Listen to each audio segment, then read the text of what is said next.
Dan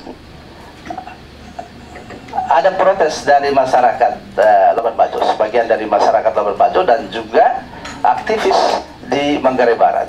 Nah, supaya meminta pemerintah provinsi menyerahkan aset ini ke Pemkab berdasarkan Undang-Undang Nomor 8 Tahun 2003 kalau saya salah, ya.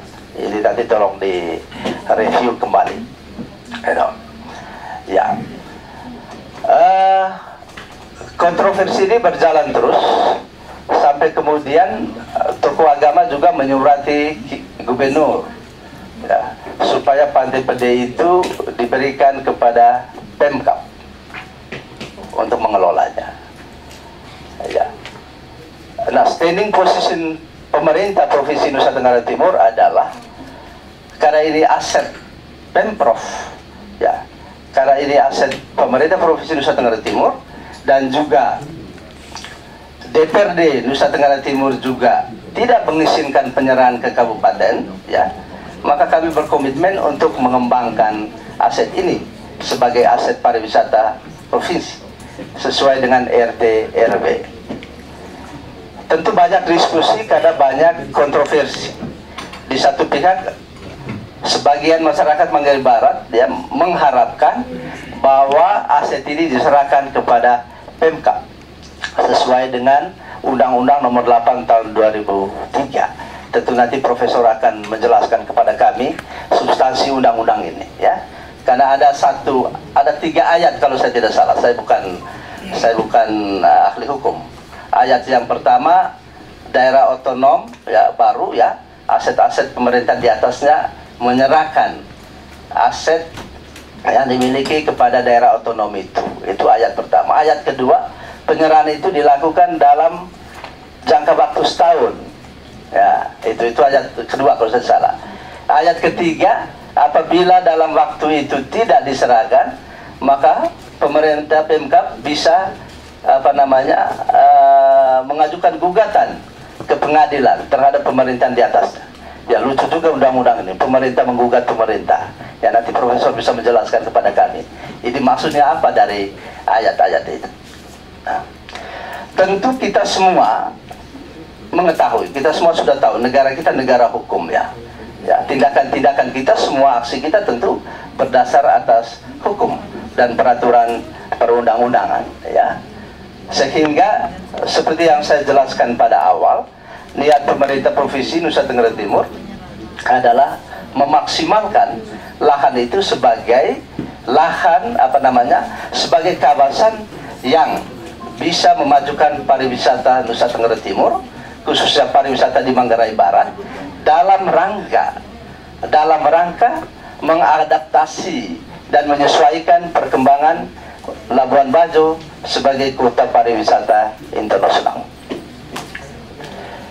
Sejatinya sebetulnya Pemprov atau Pemkab atau Pempus bisa mengelola sebuah kawasan sesuai kewenangannya. Tapi karena keterbatasan dana APBD 1, tidak mungkin bisa mengembangkan kawasan yang begini besar untuk kemajuan pariwisata kita. Maka yang kita lakukan adalah bekerjasama dengan pihak ketiga untuk mengelola ini dalam tempo tertentu, ya, dengan sistem bangun guna serah, ya. Dia bangun, dia gunakan, lalu setelah 25 tahun dia serahkan kembali ke pemerintah.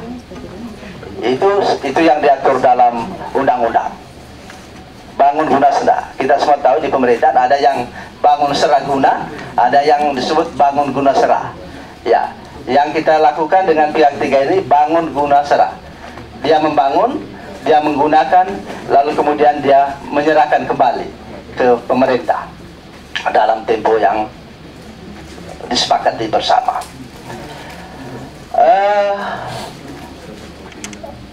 Ada protes dari masyarakat. Dan protes itu rasional juga, ya, karena di Manggarai Barat tidak ada pantai lagi yang bisa dinikmati oleh masyarakat, ya, rasional juga.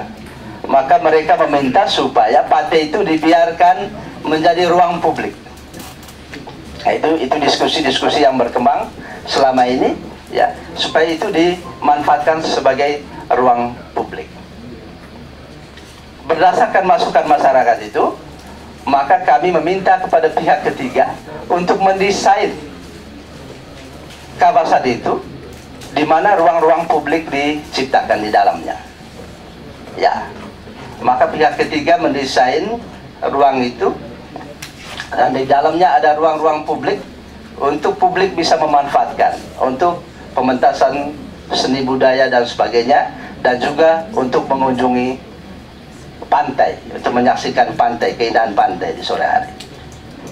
Tetapi dalam perjalanan, upaya ini tetap menjadi kontroversial karena sebagian masyarakat masih menghendaki supaya lokasi itu, Pantai Pede itu, diserahkan kepada Pemkab untuk mengelolanya.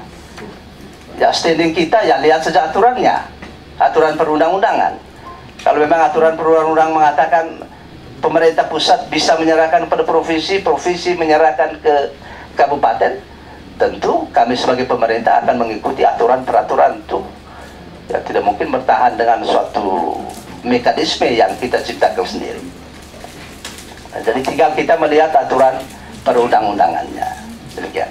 Tetapi saya sebagai Kepala Dinas Pariwisata sangat berkomitmen untuk memajukan pariwisata di Provinsi Nusa Tenggara itu. Sangat besar komitmen saya sebagai Kepala Dinas Pariwisata untuk memajukan pariwisata di Flores, di Sumba Timur, Sabu dan Rote, untuk mendukung salah satu pilar ekonomi yang digagas oleh Presiden Jokowi JK, di mana pariwisata untuk beberapa tahun ke depan akan menjadi satu kekuatan ekonomi baru dalam rangka memperkuat ekonomi kita di Indonesia.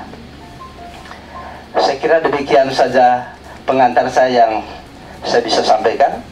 Tentu akan ada diskusi yang detail, dan terima kasih juga ada Bapak Profesor nanti untuk bisa melihat dari segi hukum, kajian hukum, dan tentu nanti teman-teman dari Manggarai Barat juga bisa menyampaikan aspirasi, dan juga yang terhormat anggota DPD kita sudah melakukan tugasnya dengan baik, ya, menyalurkan aspirasi masyarakat, aspirasi yang berkembang di masyarakat. Itu standing kami dari pemerintah Provinsi Nusa Tenggara Timur. Sekian dan terima kasih, dan minta maaf kalau ada hal-hal yang kurang berkenan. Selamat pagi.